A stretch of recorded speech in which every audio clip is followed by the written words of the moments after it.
was a very caring person. I started using really hardcore drugs when I was 18 years old. Todd McGill was a drug user for 12 years. One of his passions, making meth and partaking in his product. I've done pretty much every drug that there is.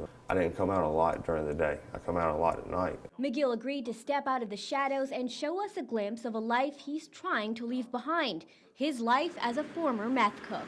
Being around it, I started using it and I picked up on it and was able to make it within about 2 to 3 weeks of starting to use it. Room 119 in this West Columbia motel is where his cooking career ended in February of last year. I looked out this window right here and the cop was standing at this window. I ran to the bathroom and tried to get rid of what I could, but there was no use. It's too much. Yeah. McGill was convicted of manufacturing methamphetamine and was sentenced to 5 years probation. I've been coming here maybe once a week and making meth. You make $300 worth of meth in here and you leave, and you're leaving a mess in their room. You're not leaving a mess in your house. How many of the meth labs out there do you think are in hotels like this? I'd say there's probably one that operates in a hotel each night. According to the State Law Enforcement Division, drug agents have found 3 labs in this motel in the past 3 years, but there's no documentation from DHEC, SLED, or local law enforcement that any decontamination has taken place. We found that there were 3 former meth lab sites in this motel over the last couple of years. We just wanted to know if any of them have been decontaminated or if they've been cleaned up.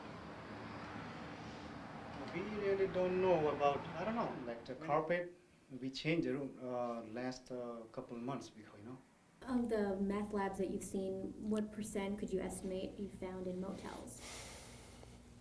I would say probably about half, just because it's such a transient population. You know, they'll move from county to county. McGill admits he was also cooking meth every day in the trailer he used to live in. We wanted to know if the people living there now knew this. He used to live here, and he used to cook meth here.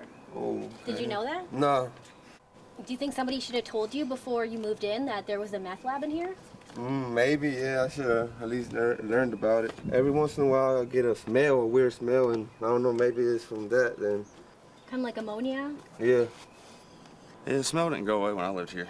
It was here constantly. It's just smell of lithium and ammonia.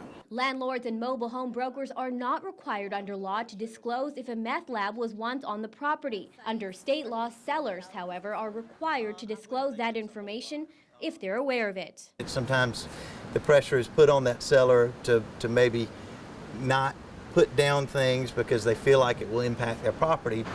But I also think that they could potentially lie about that. Do you feel guilty? A little bit, yeah, I mean, I do. I mean, that's like the trash over there across the street. I don't know what to do to get it cleaned up. McGill takes us to some woods across the street where we found the remnants of his many cooks. There's another old bottle. You see a thing of lighter fluid, that's an old bottle, old bottle. They have chemicals in them that I know for a fact, they have chemicals in them that are not very good for the environment. It can get into the groundwater, vegetation.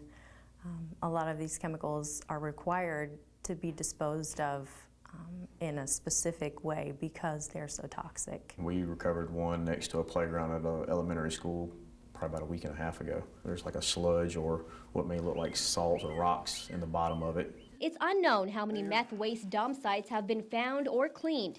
SLED tells us no one is really keeping track. With $1 million a year from the state, SLED is able to hire contractors to clean up dangerous meth lab sites.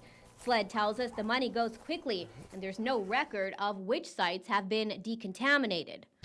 I would say it's been my experience that those environments are not fully clean to something that I would want my home to be. I guess there's some ambiguity as to what is really clean. DHEC really has never given us any guidelines of how we would clean up a property like this. Sober for more than a year, McGill says he's now sharing his story so people can understand how easy it was for him to make the drug. I just want people to know how bad it really is, and there is something that can be done to stop it. We just have to do something about it. Todd McGill says fixing the problem lies in restricting access to some of the chemicals cooks need to make meth, like pseudoephedrine. Now, in the next part of our series next Thursday, we'll talk about some of the policy changes and new laws being considered to help stop the spread of meth in the state. PJ Randhawa for the Raycom News Network.